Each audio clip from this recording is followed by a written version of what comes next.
See, there are ideas that can come to you out of things that appear to be negative. I have a friend out of Chicago, just met him. He was 23 years old. And this guy, he went financially bankrupt 2 years ago, ruined his credit. Guess what he decided to do?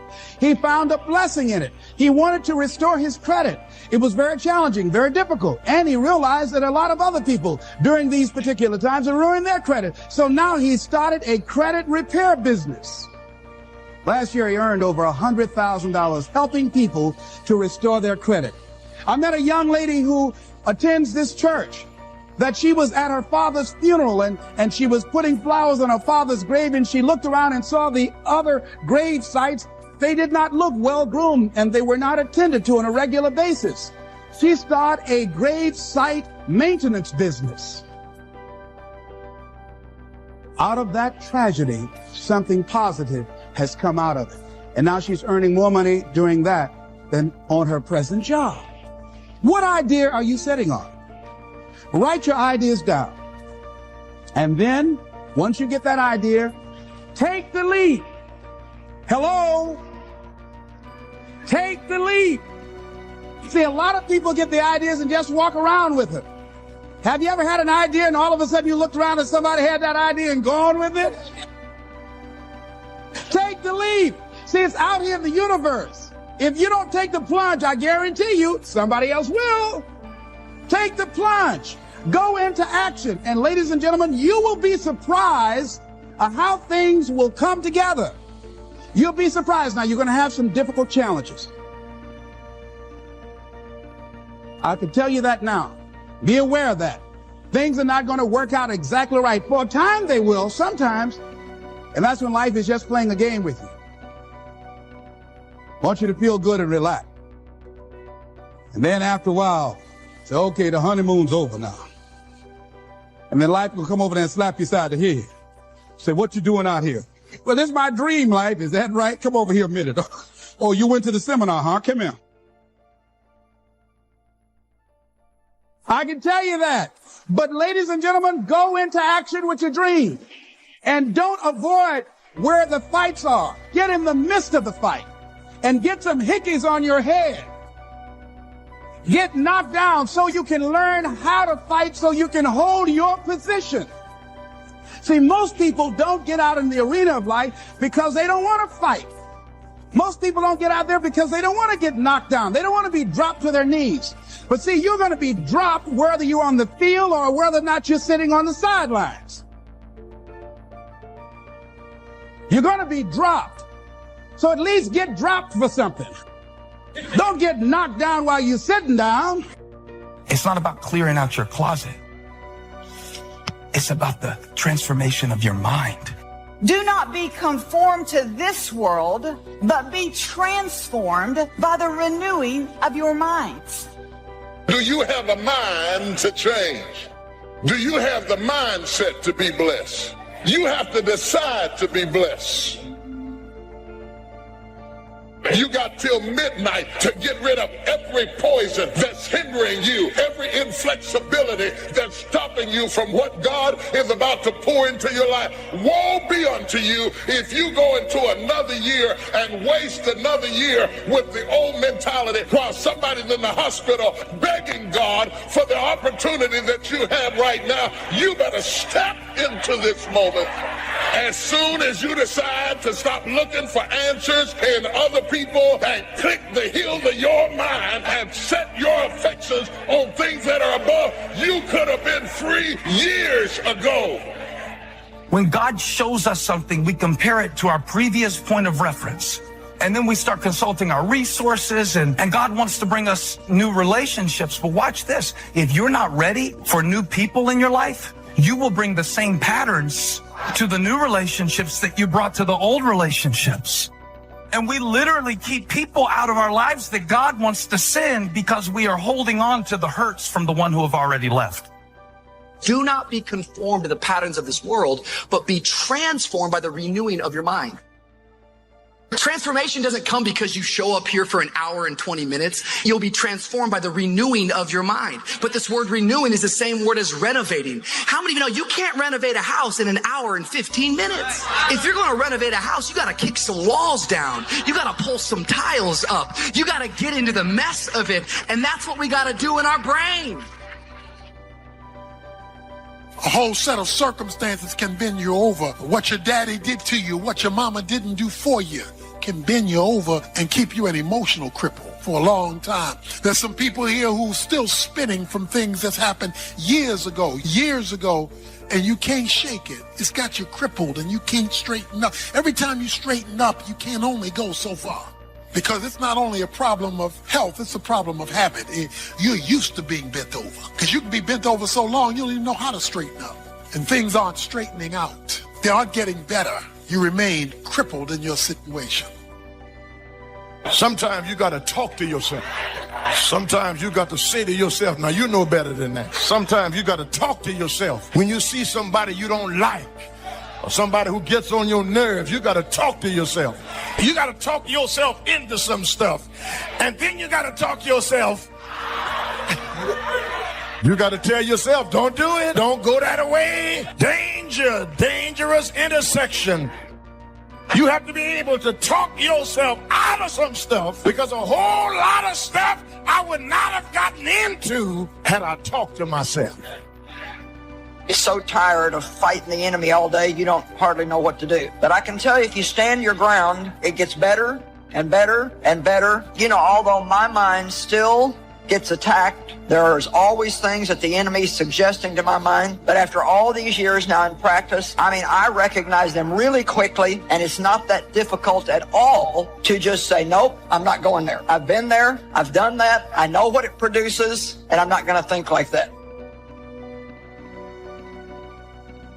We've got a chance to grow like never before, but I'm telling you, there's going to be many enemies that's going to try to prevent us. Whatever threatens you, I'm asking you to threaten it back. Take care of your responsibility. Somebody wants to destroy your chances for a good future by their negative talk, negative thinking, putting it all down. I'm telling you, walk away if you have to. Walk away. Whatever threatens you, threaten it back. Whatever threatens your opportunity, threaten it back. Now, some of our enemies are on the outside, but here's the most important thing to understand. Some of our enemies are on the inside. You got to do battle with your own indifference. And you've got to learn not only to nourish your values, you've got to learn to do battle with your enemies. See, many times when you make a commitment to do something, there are some other variables that will happen that you can't control or you perhaps did not think about. So you want to have some other plans going on. You want to become creative. See, most people don't keep their commitments because when something goes wrong, they just stop. They don't have a contingency plan. I don't know what to do. You do know what to do. You got genius in you. Challenge yourself. Push yourself. Make yourself come up with something. Use your imagination. And what you will find is that you know more than you realize that you know. That you're more creative and more resourceful than you realize that you are. First is going to be a struggle. And after you get into a certain level of consciousness, you will ask yourself, how is it that I didn't see this before? You have to decide that you're going to be in control and that you are going to do what you want to do. You are the machine and you can control the machine. Weakness doesn't get a vote. Sadness, no vote. Frustration, no vote. I don't even give my temper a vote.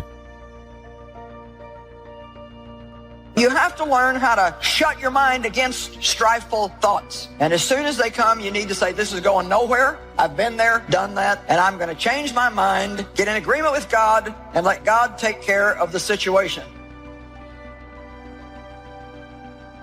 The next time that you're feeling weak or you're feeling lazy or you're feeling emotional, tell them you are declaring martial law on your mind. You're declaring mind control. And impose what you want on your brain and use that mind control to move your life where you want it to be.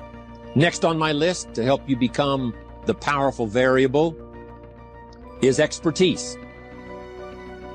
Wanting to excel in all of the skills and settling for nothing less than an outstanding performance. If you're willing to be the best in your field, if you're willing to demand of yourself excellence in skills, to be the best that you can possibly be, In the training, do the best you possibly can. In doing a workshop, do the best you possibly can. Developing the skills of using your personality, developing the skills of language, developing the skills of influence, developing the skills of organizing. If you're willing to be an expert in all of the skills, life has the way for you to invest those skills and not only make a handsome living, not only make a lot of money, but if you would so desire and if it would be your purpose, a chance to make your fortune. Expertise, excellence in skills. Here was the next one on my list, making a powerful contribution to you, the variable, and that is preparation. Well prepared. And preparation, of course, involves a whole lot of things. A big share of our life is preparing, getting ready. When we go to the first grade in school, we're just preparing for the second grade. After we've finished 2 grades, the 2 grades prepare us for number 3. Sometimes it seems like a long, excruciating time. And the time will just seem like it'll never come when we can finally have the performance that we really want. But it takes time to prepare. It takes time to get ready. And the decisions you make in the preparation time, those are the decisions that last for a lifetime. Preparing to have a good day. It's that preparing, maybe the night before, maybe the couple of days before the day that you're going to put everything together. The preparation for a meeting means that you've taken it serious. The preparation for doing a workshop means you're serious about the workshop. You want to make the best contribution. That kind of preparation is important. But here's preparation that's very vital, and that is to prepare yourself for success. Life seemingly does not wish to waste success on the unprepared. Life says, why waste a fortune on this person? They're not prepared to do the right things with it. They're not prepared to use it wisely. If a fortune was bestowed upon this unprepared person, it would probably be wasted. The people that could have been touched won't be touched. What could have been done won't be done because this fortune will have been wasted on the unprepared person. So not only look for fortune, not only look for the promise, but prepare yourself and ask of yourself, what can I do to make myself ready? Because remember, life was designed not to give us what we want, not to give us what we need, but life was designed to give us what we deserve. Every value in life must be paid for, and those that pay are the ones that get it. It says those that give receive. Someone says, I wish to receive, I wish to receive. You don't have to concentrate on receive. Just become a good giver. It says those that search will find. Someone says, well, I need to find some good ideas to help change my life for the future. Then to find good ideas, that doesn't come because you need them, because it comes because you search for it. If you want good ideas, you got to go after them. You got to go to the class, you got to go to the workshop, you got to go to the training, go to the book, right? You got to go to the journal, right? Go where good ideas are being taught, go searching, go looking, because good ideas are not going to be wasted on those that are not seeking, searching, well prepared. So, prepare yourself to be ready for fortune when it comes, to be ready for challenge when it comes, to be ready for opportunity when it comes. Opportunity comes along and passes by the person that is not well prepared. I want to prepare myself this year for next year. Yes, I wish to be effective this year, but I'm also thinking of ways, how could I be better? How could my ideas be more powerful? How could they be sharper, more clear? How could I reach some people next year that I perhaps can't reach this year? I haven't reached deep enough into my own soul to affect some people. Some people just pass by and say, hey, what a good speech. But how could I make it stronger than that, deeper than that, more powerful than that? I cannot be as powerful as I could be next year. You know, you can't go to the 10th grade in the 5th grade. You just got to go through the grades. But the more you are prepared, when the 10th grade finally comes, now you can cash in and get 2 times, 3 times, 5 times more value from it by being prepared. There's great power in self-reliance. Self-reliance means you simply look mostly to yourself. It would be nice if someone just gave you this, gave you this, gave you this. It would be nice if everyone did their job exactly as they're supposed to do it. But here's what you've got to do. Primarily rely on yourself. Primarily say, I'm the person responsible. And I will learn the necessary skills so that I can help people learn their skills. If I need lots of people to do certain things to build my organization, that is what I must have. But I've got to be the final backstop. I've got to be the final one that people can rely on. So that if this is missed and this is missed, I can catch up. I can fill the gap. I can do the job.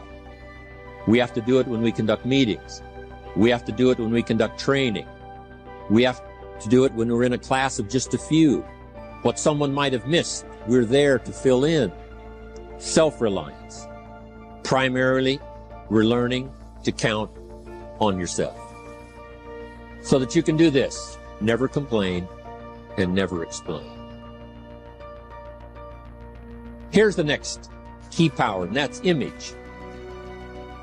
There's many parts to image. The image that others see you as, the image you have with other people. And it's very important how other people see you. If they don't see you as a leader, chances are they won't pay attention. If they don't see you as being in control, chances are they won't have the trust. If they don't see you as knowing where you're going, what you want to accomplish, they probably won't follow. But if people can see you, if you have the image of someone that's in charge, in control of your life, your future, your destiny, in control of the situation, if they see that, that kind of image is powerful. It helps to win the day. It attracts other people. People want to be around people that are in control, that are powerful, but they know how to use their power. Influential, but they know how to use their influence. That kind of image is important. But here's a very important image, and that is your image of yourself. The way you dress, the way you talk, the way you think, your capacity for learning, all of that is an important image that you have of yourself. The image that you have that if it needs to be learned, you could learn it. If there's a book that needs to be mastered, you could master it. If there's a skill that needs to be learned, why couldn't you get busy now and learn that skill? That kind of self-image, that I am continually trying my best to be the best I can. Because one of the most important places you have to look is into the future, yes. You've got to look into the past, yes. You've got to look around, yes. But one of the most important places you have to look is in the mirror. You know, how I appear to other people, that's important. But how I appear to myself is the ultimate importance. That kind of image, to where you'll develop the self-confidence, you'll develop the self-reliance. Now here's another one in my rather short list. The next word is character. Becoming a person of high values, a person of principles, a person of honesty, a person that earns respect. That kind of character. It took character when Mark started to put the marketing system together. How can we have a system that will build in the integrity, that people will know that if this happens, then this will happen. And if this goes wrong, here's the way to fix it. Unless you have the principles and the character and the integrity to put together a viable plan for a wide variety of people, then the system is not going to last very long. And I've been around long enough, and I'm sure you have been around long enough to see a lot of systems that got started, but they failed. And the reason is because they were not constructed with integrity. They were not constructed with character. They were not constructed with doing the right thing. They might have been constructed to take advantage. Cash it out as quickly as possible and leave. So this is important, to develop the character within yourself, that people see you as honest, as fair, willing to do the right thing, willing to be helpful, but always willing to walk the center line, not to pass the line. The kind of integrity we have among each other, the kind of character we have to rely on each other, because here's what we cannot do. We cannot do this by ourselves. Mark's got to count on me. I've got to count on Mark. We've got to count on the president's team. The president's team has to count on the chairman's club for advice and counsel. We have to count on the millionaire team, the tabulator team, the world team. We've got to count on the distributor. We've got to count on the distributor giving the right message to the potential customer. We've got to count on the distributor giving wise counsel to the new recruit, teaching them the right way, the principled way, the character way. Vitally important. Building, developing your own character. See, that's how most people are spectators in life. You don't want to be a spectator. You want to get out in the field where the action is, and you will be amazed. After the struggle, there will be a calm period, and things will begin to click for you. Come out here with what you got. You don't have enough money? Don't worry about it. You got the dream. You got the idea. You don't have enough resources? Don't worry about it. You need some help? Don't worry about it. You get out here in the arena, someone will look at you and become inspired and say, hey, can I help you? But if you're sitting up on the bleachers, nobody's going to ask you anything. It's as if we're all a piece of carbon that can be a priceless diamond. But we all have the value going in. All we have to do is cut and shape it. With what? An identity. What identity? Each human is born with 5 to 7 major talents. Do you know what your 5 to 7 are minimum? The ability to hold a scalpel steady is inborn. Tweezer dexterity is inborn. Finger dexterity is inborn. The ability to deal with words is inborn. Colors and shapes and spatial relations are inborn. They need to be brought out of the soil and watched and developed. What are yours? Sure, there are your hobbies, but you can earn money with them as well. And even if you don't, you want to spend more time doing what you love, your identity or your talent, strengths, and a positive label. Competence can make up for all three. If you didn't have a winning family, if you've never felt worthy, and if you don't know what your identity is, you can still become a champion by competence. That's called self-efficacy. When you begin to do something and it gives you a feeling of control over the outcomes of little things, local competence creates global risk. In other words, when you do something locally that's successful, you want to take on more responsibility and risk. And therefore, self-trust is your ability to solve minor problems and then bigger ones. The key to self-esteem is the ability to take your value and pay it forward or pay it out, and to be able to accept it when it's paid to you. And many of you have known through the years that all of us who talk about it say that one of the biggest tip-offs on self-esteem is eye contact when you're talking and listening without looking down and away. A child who can raise his or her head up and look you in the eye, reach out his or her hand, look you in the eye, and give you their name. Hello, my name is, and mean it. Even liking the sound of their own name. When you make a telephone call, you always give your own name first as you're calling. Why? Value, available, to serve, to be remembered. When you're answering the phone, you give your name, even at home. Why? They may not know you're there. They may not know it's your home. But you tell them who you are. I know my kids have said, we know, Dad, just checking. Because I give my name, Dennis Waitley. I remember writing my first book, The Psychology of Winning. It wasn't any good, so I left it in the drawer for 5 years. It wasn't the book wasn't any good, the author wasn't. There's a difference between what you do and who you are, and if you don't feel worthy as an author, you just can't get anything published. I remember sending, like all authors do, you remember Stephen King, you remember what happened with Carrie, you remember that he sent it out, 15 times, you remember how many times it was rejected, you remember when the baby got sick, you remember when they pulled the phone out, remember he was making $50 a week working in a laundry. How would you like to walk into a laundromat and find Stephen King? Hi, come on in. I'll tell you a story while we're going through spin. He could play an instrument. He played a musical instrument and he wrote, but his wife just got tired. The baby was sick. They had no phone. So she sent Carrie out one more time. So it became the best-selling book and the best-selling movie of that year. And ever since he's done it, it really takes this kind of persistence and accepting any value and paying it out. So when anyone says anything to you of any value, please learn the Olympic way of accepting a gold medal. The Olympic way is to put your shoulders back and say, thank you. I appreciate it. If you say, just lucky, I guess, they'll know it was. If they say, great golf shot, and you say, close my eyes and swung, they'll say, right on, duffer. If they bring you a present for your birthday, please don't say, oh, you shouldn't have. You spent too much. They'll think they did. And otherwise, you won't get a raise either because you may not be worth it. Your humble self. Humility is serving others with grace. Humiliation is where you're constantly knocking the product, believing that if you knock yourself, you'll be a steward. No, you won't.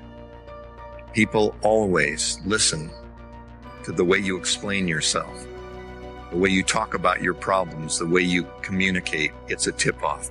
Self-esteem is the ability to pay value forward and accept it graciously when paid to you. And a lot of it has to do with the way you talk. So you can accept it comfortably. You can praise and critique performance without feeling rejected.